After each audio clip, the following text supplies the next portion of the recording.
Thank you very much. Assalamu alaikum, everyone. Good morning. I'm sorry we are running a bit late, so this session will be rather compressed, but we wanted to get across to you some of the facts and figures behind what we've been talking about today. I hope somebody will be, okay, thank you. First of all, I want to say that in 2015, the UNFPA and Population Council and Ministry of Health Services organized a similar summit 10 years ago, and we thought that we had turned the curve and the needle had moved, but clearly not. So we are still hopeful, the fact that, and we are very, very happy that DawnNews has really taken this initiative this time. Of course, there are a lot of supporting partners, but the idea is still the same. Pakistan has to contend with important demographic issues, all mentioned by our keynote speaker, Ms. Sherry Rahman, and of course by Shaista Sahiba also. I just want to say, why have we really centered our whole theme around the balance? It is because it is important to have a national narrative. This has been endorsed by the Federal Task Force set up by the Council of Common Interest. And this is what we've been talking about here, really something that is accepted within Islamic principles. It has been supported, totally endorsed by the Council of Islamic Ideology. And the balance really is about responsibilities. The state responsibility, the balance has to be restored in terms of societal issues, the balance between resources and the numbers of people in Pakistan, and responsibility of parents also to decide on their ideal family size based on what they can provide in terms of rights and responsibilities to the wives, mothers, children in the family in particular. Why we start by this whole premise that we are not in balance and we need to restore the balance. And we have to prove that we are out of balance. We certainly are when it comes to looking at where we are in terms of regional figures. We can see that we have no sound. Sound ka to main nahi kuch kar sakti, I think, because apart from talking louder, maybe coming closer. Okay. We are clearly out of balance in terms of where we are standing in terms of other South Asian neighbors. You can see that our growth rate, whether we accept the 2.5, which was the intercensal growth rate, or what we think as the estimate, as the mid-year estimate from the Pakistan Demographic Survey of 2020, which was more around 2%. Regardless of that, our growth rate is double that of our neighbors. Naturally, everyone in this room knows what that means. Next. We are also out of balance compared to what we ourselves planned in 2002. Pakistan's only and first population policy that was accepted by the then cabinet had it evolved out of a very optimistic scenario, was mentioned earlier in the 1990s, starting from 1988 to about 2000. Pakistan did experience a very rapid fertility decline because of all the factors like the Lady Health Worker Program, the government's own commitment, Pakistan's own commitment to the social action program, to social sectors in general, and to reducing fertility rates and population growth rates in particular. So we had a golden period and we had a policy, and this is what we projected in that policy, that we would reach what we call replacement fertility of 2 children per woman by 2020. We were on track to do so, but of course we failed. And the result is that we had 18 more people in the 2017 census than we imagined that we would have, and 37 more million by the 2023 census. Next. The cost of inaction, as we call it. Pakistan looks very different to what we had planned in 2002. Next. This is what our age pyramid was on the left was supposed to look like. We were not just 37 million less. The age pyramid resembled more what we call a middle level economy, and we would be well on our way to our demographic dividend. We almost assumed that we would have a demographic dividend because of the lower dependency ratios. But in contrast, what we have in the 2023 census is before you. It's a very, very young and challenging age structure. Next.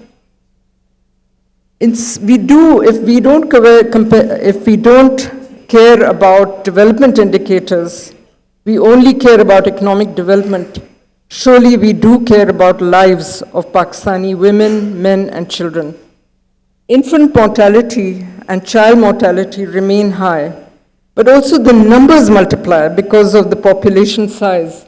And I think we must care about this statistic that instead of the 2.7 million children that die every year, we would at least be able to save 1.4 million of those children if we had had the 2002 policy roll out the way we expected. We would have saved that many lives. Similarly, next, we would save at least 3,800 maternal deaths. So I think the message is the same in all my slides. The cost of inaction is huge. Next, I'll just use the one on out-of-school population. We made a lot of effort to increase our in-school population. We've gone from 22.7 million to 45.9 children who are in school.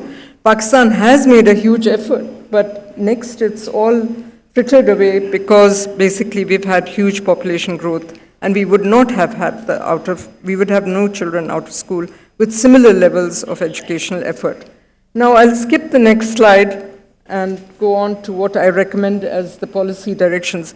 I do want to put up this slide and spend 1 minute that we cannot, and I think the minister in his recorded speech just said that, population is not just about changing population and demographic trajectories alone. I think all these sectors, in fact, more require attention. Above all, education. I think primary education and secondary education, especially for women, but for all. I think health in our health sector has basically not delivered family planning services at all, or minimally so. So naturally, family planning has been something on the side. I think it has to be integrated. The female workforce is very substandard in terms of their training and in terms of their numbers. And women's empowerment, I think it was mentioned by Shari Rahman Sahiba, I think until and unless we empower our women, actually if our women were empowered and if we had a full primary education enrollment rates and we had double the number of women with secondary schooling, we wouldn't have what we call our population problem.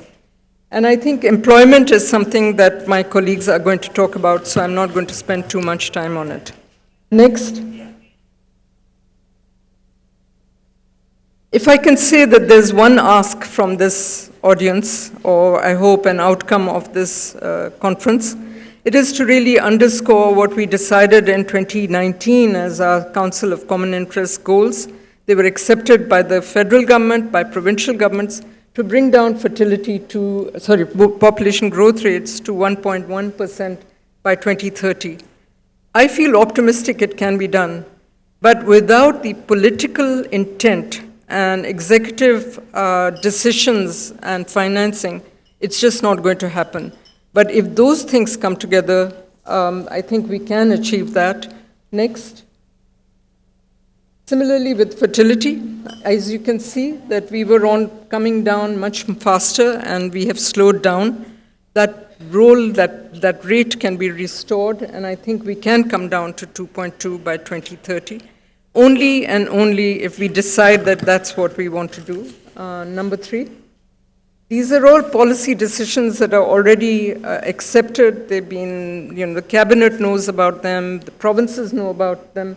So next would be, I've lost my sequencing, but I think maybe this is the most powerful slide that I can show you. This is research that we have done with the Guttmacher Foundation, which shows that amongst there are about 12.7 estimated pregnancies per year in Pakistan. About 6.7 million of these are wanted and planned pregnancies, but as many as 6 million pregnancies, the ones in orange, as declared by women themselves, are either mistimed or not wanted at all. If we have a strong family planning program, we could really remove or rather reduce those 6 million unwanted pregnancies and really focus on the other 6.7 that we could ensure in terms of better maternal mortality rates, child survival, etc. So this is what women want. This is what families want in Pakistan. And that is why I am confident that if there is an intent and a good family planning program, well-funded, with good quality services, there's no reason why Pakistan should be in the quandary. It's really, I think that we as a community have failed to provide that family planning program. We cannot blame people for it. Next. Coupled with that has to be an emphasis on an education emergency.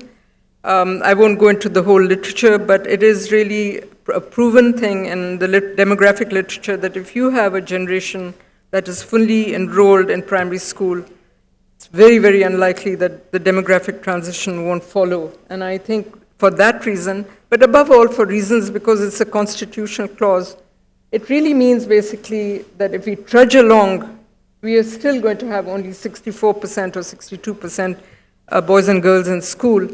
But if we just double the shifts of school, if we have female teachers in school and have co-ed schools, I think parents will have no problems.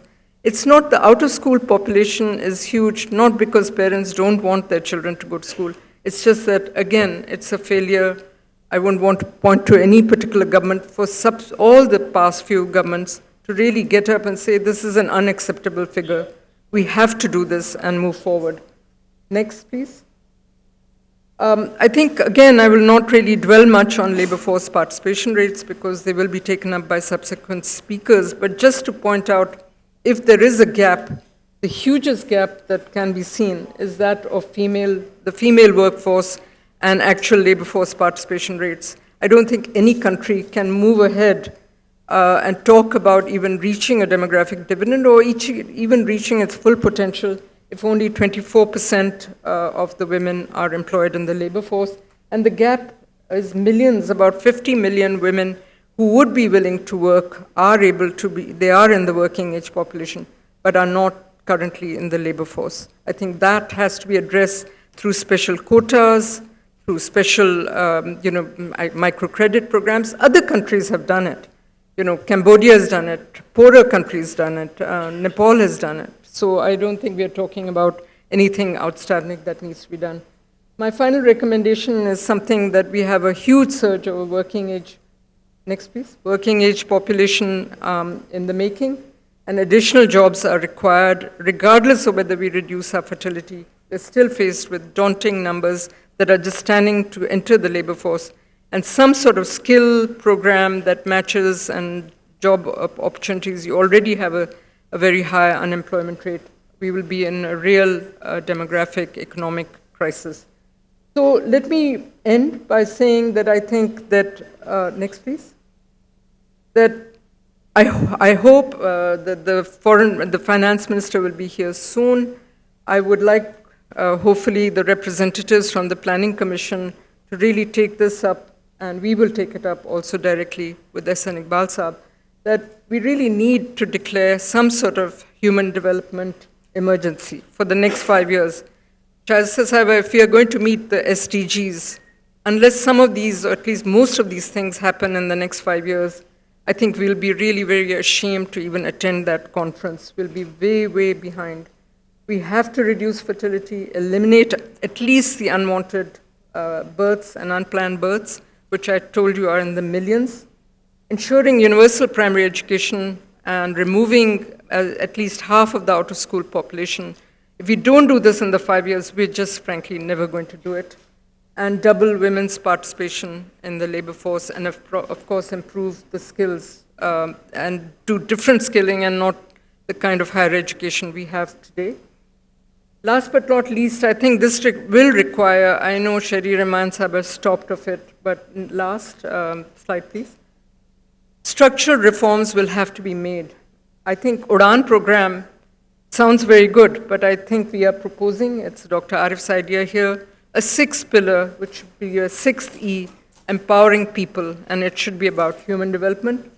The NFC that meets day after tomorrow, or 2 days' time, has to talk and is going to talk about the reduction of weightage to population, and instead talk more about an offsetting fund to top up or to reward the provinces and regions for achieving and help them achieve key development indicators such as reducing the out-of-school population, reducing infant mortality, especially improving female secondary education.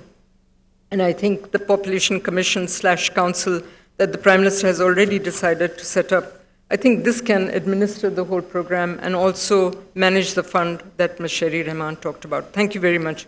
I stop here.